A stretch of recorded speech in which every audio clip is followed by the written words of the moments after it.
Hi, I'm Valerie Isan, And I'm Eric Mertz. and this is episode 58 of the podcast, and it is March 8th, 2022, as we record this.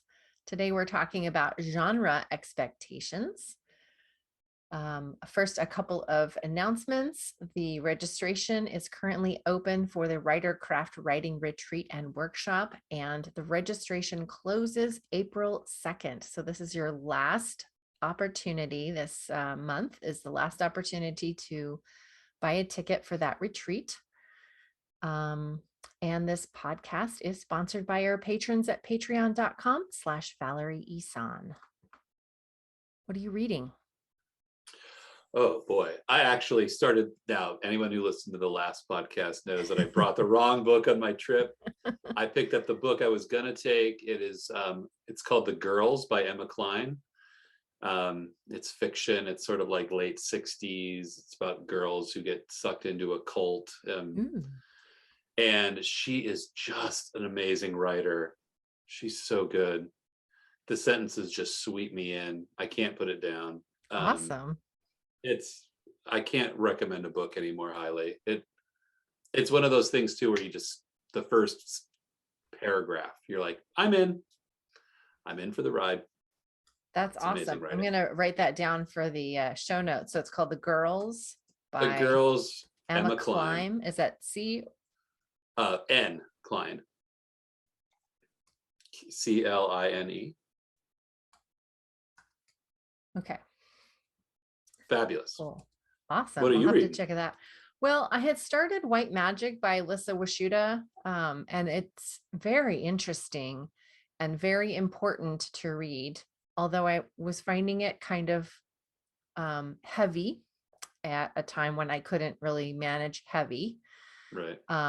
And by heavy, I mean not the writing style, but the content. Mm-hmm.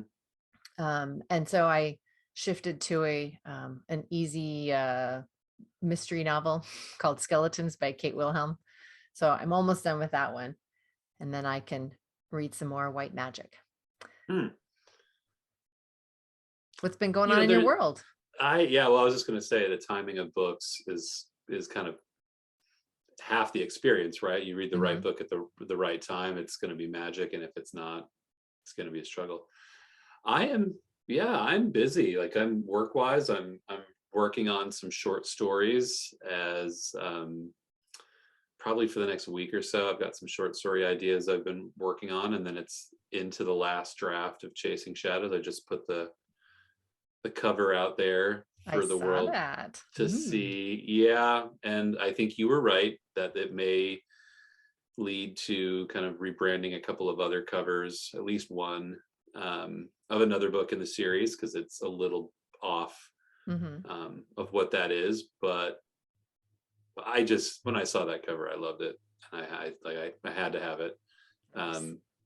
So, and that is, I mean, you've read the book. I think it fits the story pretty well. So yeah, it reminds me of the hotel scene. Yeah. Was that what you had in mind too when you saw it? Well, to be honest, okay, so the whole story goes like this. I'll be brief. And I had I had one cover design, and I was going back and forth with the designer on how to make this cover design work, and it just wasn't coming through. And I dropped even trying to finish the cover for about a month. And I actually, right after we did the story diagnostic, I went back in and just kind of looked at certain things, and that design came to my head. Like, it's all the actions, the main thing happens in the hotel room, and that's it. And so I went to them, and that was almost their first design. There was very few tweaks that came after that. Nice. So that's exciting when you get who's your cover designer? Mibel, Mibl Art, Mibel Art, Ukrainian company. Say it again. M-I what? Mibl Art. I always just say Mibel Art. I've never heard it said, but that's the way I pronounce it in my head. They do really nice cover designs for a reasonable rate, and their designers are really responsive. So when the first design didn't work out, they were open to trying a new concept, and we jumped on a new concept, and like I said, nailed it. Sweet. What about you? What's going on? So much. Earlier this week, I had, well, I mean, it's only Tuesday, but I guess it was this weekend then maybe. I had a journaling session where I had a mild epiphany. Oh, good. So right now I work at the bookstore part-time, and I had given my notice a couple of months ago. I told my boss I would give him a year's notice because we're a small little group. We're friends. You are one of a kind. That's great. I wanted to make sure he could hire someone that he liked, to cover me. So I had given my year's notice, and, I was getting I need a vacation is what it's boiling down to, but I was getting kind of pissy and moany and whiny about not having enough time to do the things that I wanted and blah, blah, blah. And it occurred to me like, okay, I've got like 10 months left. So I want to rethink my goals and plans for the next 10 months, because when you work part-time and you have a side hustle of author services, like there's so much that I want to do and accomplish to build my author business up, that I'm trying to fit it all in around the edges of working part-time. And I think knowing that part-time job is going to end relatively soon, in less than a year, Right. in the grand scheme of things, that's not long at all. So if I can recalibrate like what it is that I really want to accomplish this next 10 months, and then I can put all of the other business growth, career stuff, really, I can put that off just a little bit longer, and just focus on what it is that I want to accomplish right now. And that will bring me more ease and peace and, gracefulness at living my life. And I feel like I will have a greater work-life balance and just more peace. So that's what I did a little bit today. I spent, maybe an hour just sort of kind of replanning, and trying to be very generous with the time blocks. At first I was like, oh, I want to have my memoir published by the summer. Well, that's only actually like 3 months away or something. Right. So that's not going to happen, So I was giving myself a reality check and just said, all right, what if I did it, by next January? What if I put it out, at the beginning of next year? And my ego says, stamp, feet. I don't want to wait that long and, whiny. But the reality is, if I want to have confidence, ease, and grace in my world, then I need to let it take as long as it's going to take. So that felt really good to recalibrate and kind of redesign the next year. So that made me feel happy and good. Also, totally unrelated, I was doing some narration for a client, and that was really fun. It wasn't a really long job, but turns out I have kind of a crappy mic. So I'm going to get a new mic and redo it, the little job that I did. But that was really fun. So it got me thinking about things I could do. I don't have the money to do like audiobooks for my current published work, but maybe I could do it on YouTube or something like that, so that it would be free and it would be out there and just reaching another audience. Then I would practice narration, and then when I did have the money for the actual audiobooks and editing the audio files and stuff like that, then I would have more practice and even, maybe even an audience at that point. Who knows? Well, the last thing you said really, in all the big author news, I don't know if you saw it, but Brandon Sanderson, biggest fantasy author in the world currently, just raised like, upwards of 20 million through Kickstarter. Right. And there's been a lot of really interesting voices about like, this shows us what we can do. And the scale is obviously enormous for somebody like that, but you talk about reaching audience, and when you're putting that audience first, like, and are practical and good, and do all those good for yourself things, like you start to build, into that author brand and author things that you want. It's knowing how to do it incrementally, that being good to yourself and letting your ego kick its feet, kick around a little bit. I love the image of your little ego just like kicking and stomping around. Like a But toddler. sometimes, yeah, right. But like I have sometimes an inner toddler. I have an outer toddler. No, he's not a toddler. But like, I love that feeling lately when the ego starts to kick around a little bit, and because I can just kind of wag a finger at it and say, nope, I know it's good for you. Because I've got these short stories I'm working on fit into my series, and I've got all these plans on what I'm going to do with them. I'm going to use them for a Patreon thing. I'm going to use them as audio.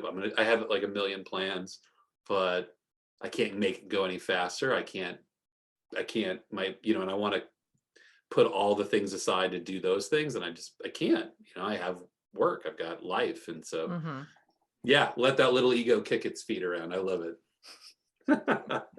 It's super funny. Well, let's talk about expectations for genre instead of our own self. My personal expectations are often way too high. I have to check myself frequently. Yeah, absolutely. Genre expectations. It's a big bite of it. It's a big bite of a topic, but I will say, like, of all the topics we've talked about so far, this is the one I think I've had the biggest.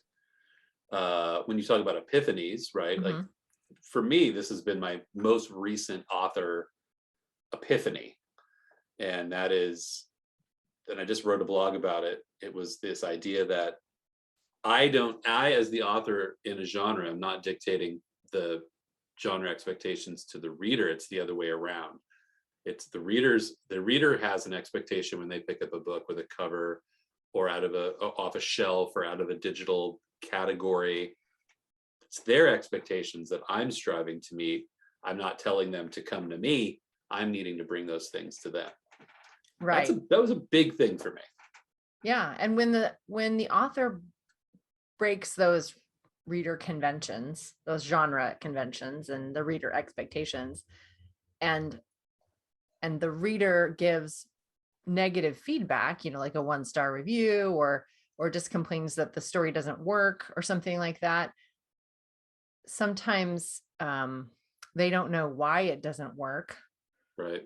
But that could be one of those things. It could just be that you didn't do what they expected when they picked up the book. So that genre expectation, of course, starts with the package, right? The cover we talked about. Right. So if you have a cover with a dude and a girl, right, then you can expect that that's a romance. Right. So if you're doing your military action adventure and there's a bare-chested man and a woman in caress, you're not, no, that expectation didn't fit because yeah.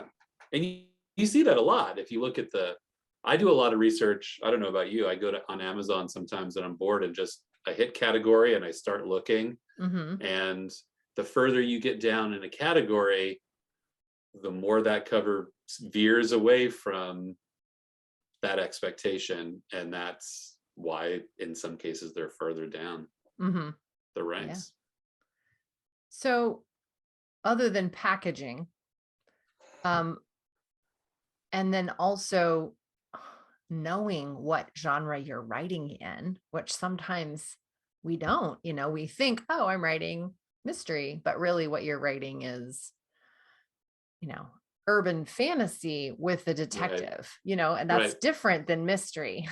And so the mystery readers might find that interesting, but it's going to be a totally different book than they expected, which usually is not a great thing. Sometimes they're pleasantly surprised, but oftentimes readers go to a book for a specific purpose. Right. And those, you just, when you talk about like mystery, mystery is like a huge category. It's enormous. It's everything from, Mrs. Marple, whodunits and cozies, all the way up to, things like the X-Files, and there's in that continuum of mystery, you've got a lot. And I think that's where a lot of authors get hung up. And I certainly found myself getting hung up there. I knew I was writing a mystery of sorts, but I was sort of putting the subgenre ahead of the genre, right? I'm writing a mystery with elements of paranormal and further down the line elements of horror. When I was trying to package my books or sell my books to readers that were really into paranormal or really into horror, it wasn't working. Like there's very little horror in the books that I'm writing. It's just very slight. And so I had to get over that expectation. So I especially if you're writing in something like fantasy, sci-fi, or mystery, you really have to be aware of those finer genres that are out there, because there are some readers who are fans of one very small vein of those things but not another. And romance is heavily like that too. There are so many subgenres in romance, and some readers are really particular. Like you said, they'll go for reverse harem but not for billionaire boys, right? So yeah, knowing what you're writing and using the right verbiage for that, right vocabulary, and putting the right cover on it. So that's like the package, I guess, at the beginning. So what about length too, because I think if you're doing something, if you're going to call it epic fantasy is a style. It's Robert Jordan, it's George R.R. Martin in content, but it's also in length. So if you'll see people in the epic fantasy categories trying to sell 300-page books, and they don't do so well because those readers also have the doorstop 1,000 pages long. It's got to be a lethal weapon. It's got to be thick. Otherwise it doesn't work. And exactly, yeah, they're not wrong. So what are some other genre expectations that we know of? Like, for instance, romance always has a happily ever after. Does it? I don't read Absolutely. A lot of romance. Always. It will not be a romance categorically if it doesn't have a happy ending. Okay. And then the subgenres, then I would imagine, I'm going to learn something here. Yay. The subgenres break down how the character starts that journey and what that journey to the happy ending is, right? The content. I'm not sure about the journey itself. I guess that would be different per character, but yes, you're going to go from not being in love to being in love. Got in whatever format that ends up being, whatever categorical. And does that count for even if that love is fleeting, or we know that's not going to be there forever person, they're still going to end up in a better love state? Is that how that works? Or does it always end in a marriage? No, it doesn't always end in marriage, but it ends in that they end up together. Okay. At that time, maybe another love comes along later, but that's after the book. Well, when you said that, I thought well, how do you write a series if of these books, if everybody gets married at the end? It would seem because usually they're doing families, or they're doing,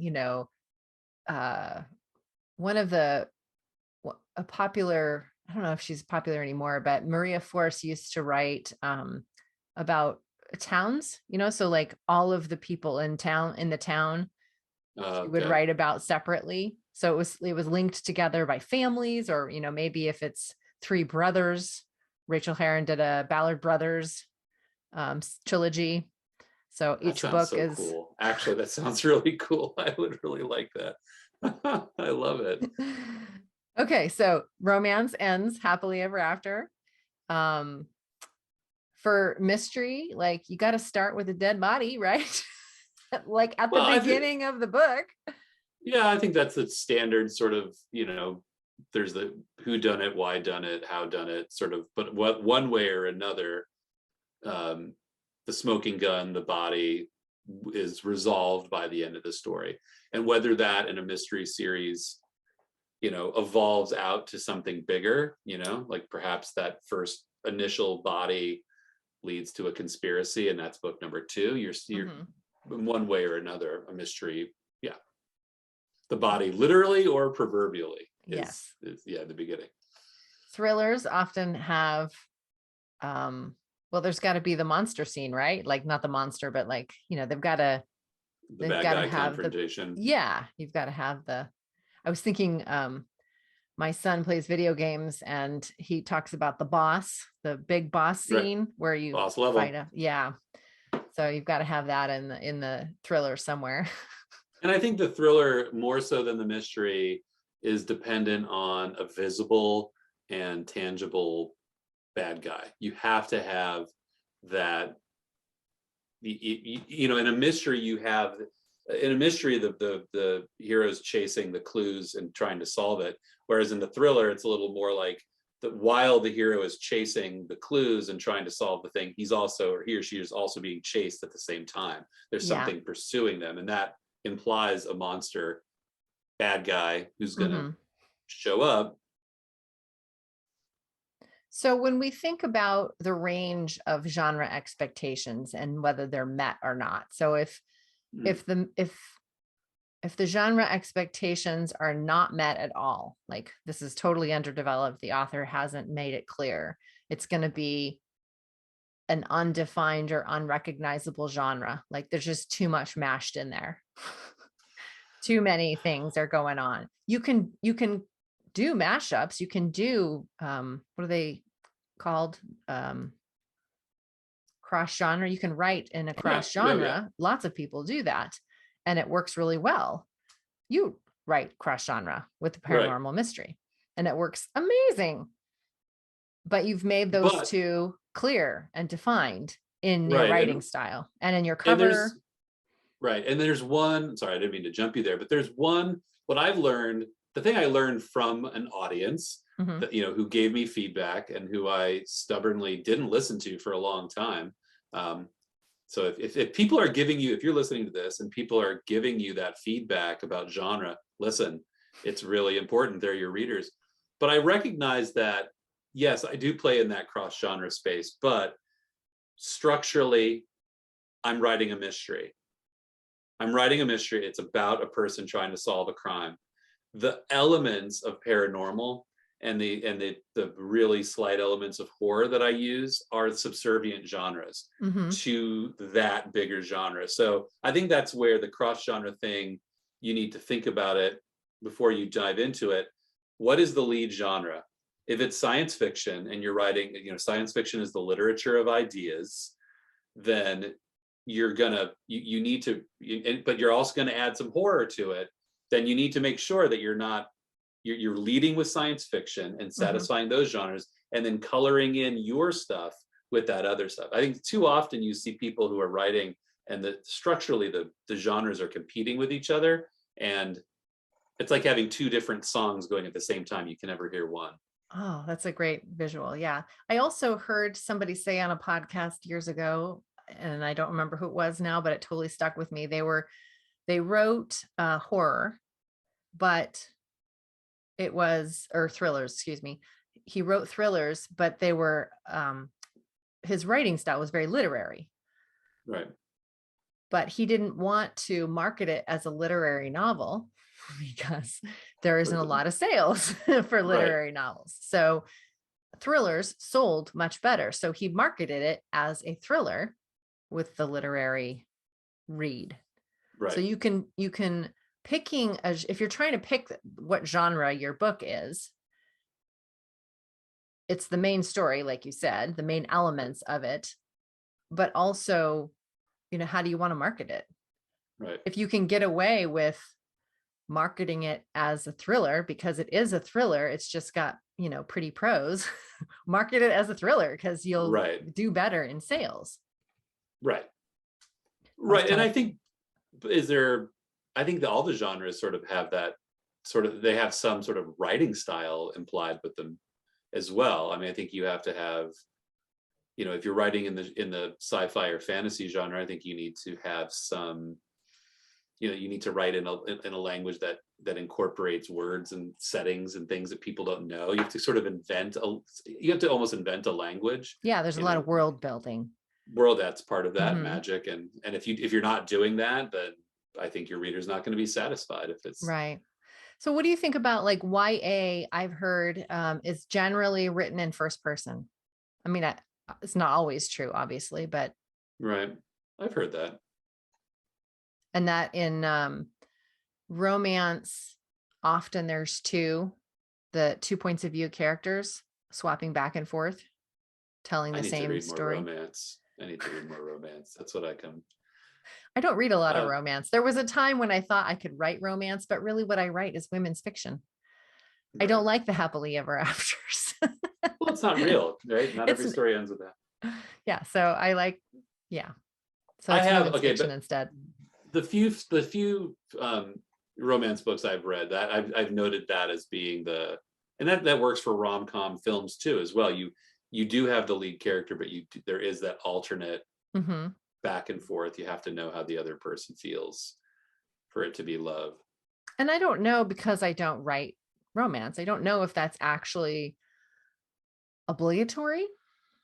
I don't know if it's really a genre expectation, but it certainly happens frequently.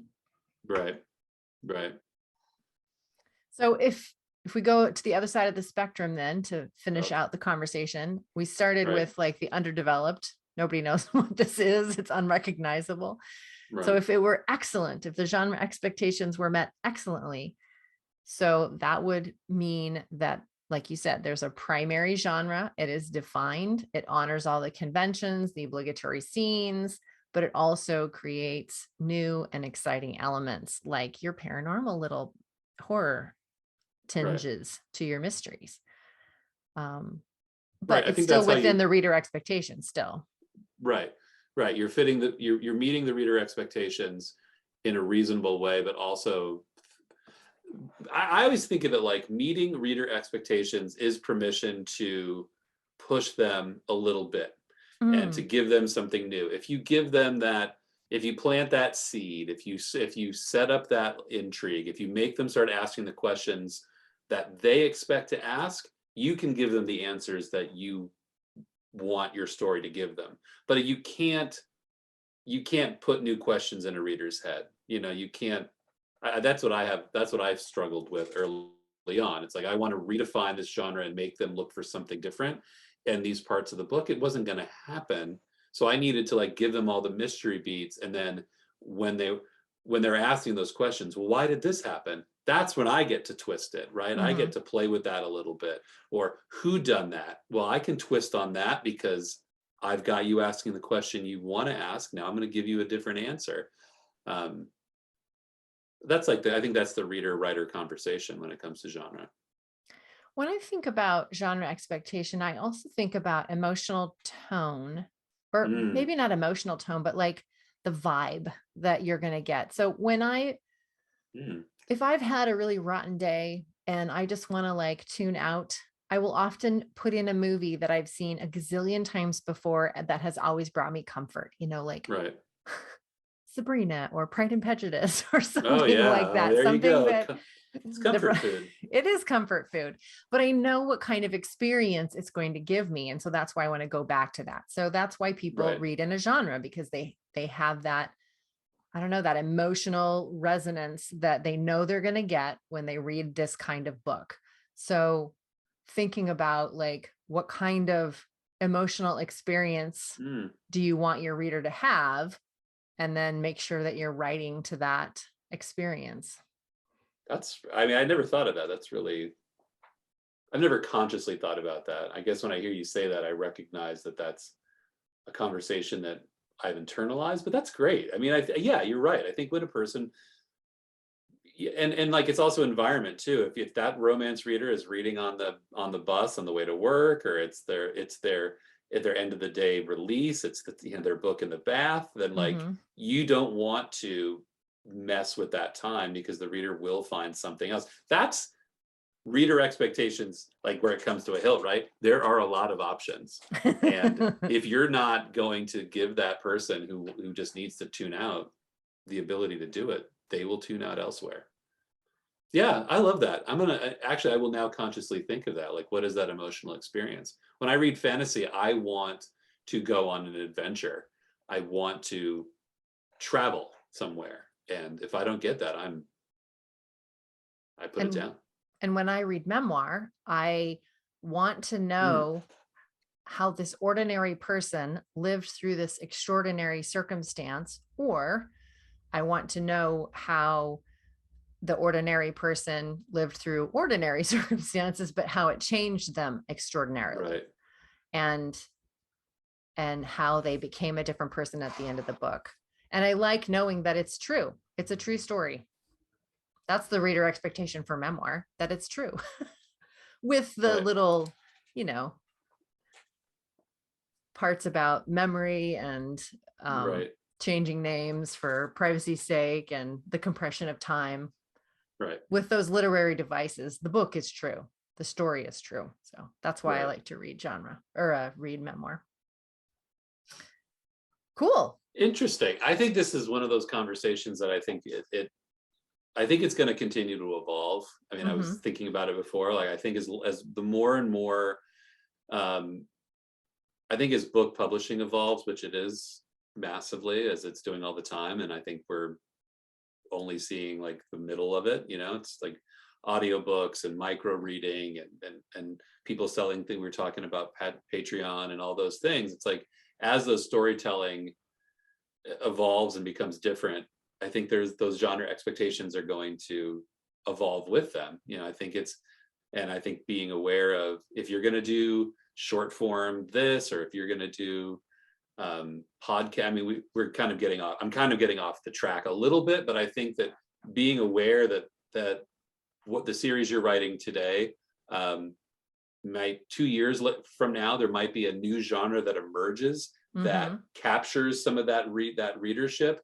and you have to decide: am I going to incorporate to stick with that new readership, or am I going to go the other way? And because I just read something from a person who said something about, I was writing reverse harem and I didn't even know it, and then, or they were doing something in a genre they didn't know, and they didn't know how to capitalize on it. And so I think just check in with your genre as often as you can, and just refresh yourself. Okay, these are new subgenres, new categories, new keywords, so you know where you're going.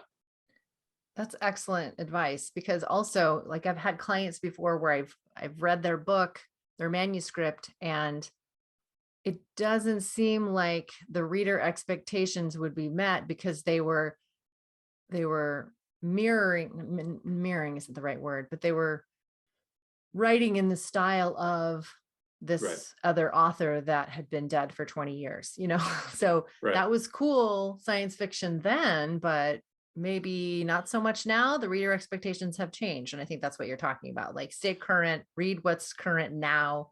You can tweak it to make it your voice, but know what the reader expectations are in your genre right now. Right. Right. Things are happening around you while you're going forward. You have to know what they are. Awesome. That's kind of life in general, I think. Yes.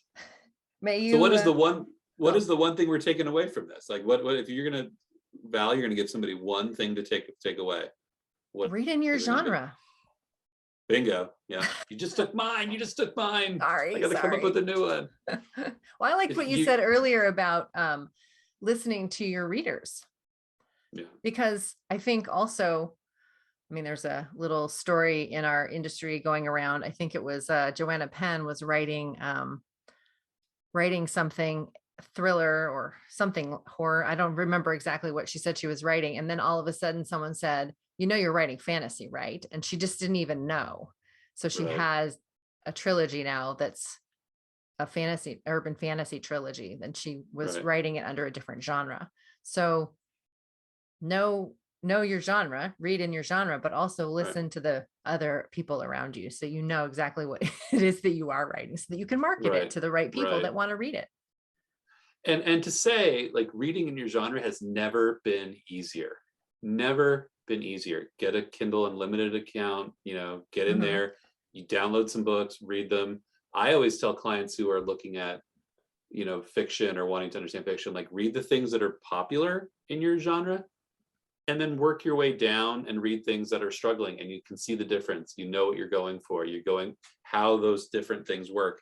I think it's really important to read the great books in your genre, the things that are really working, and then understanding what's not working, so you can are just aware.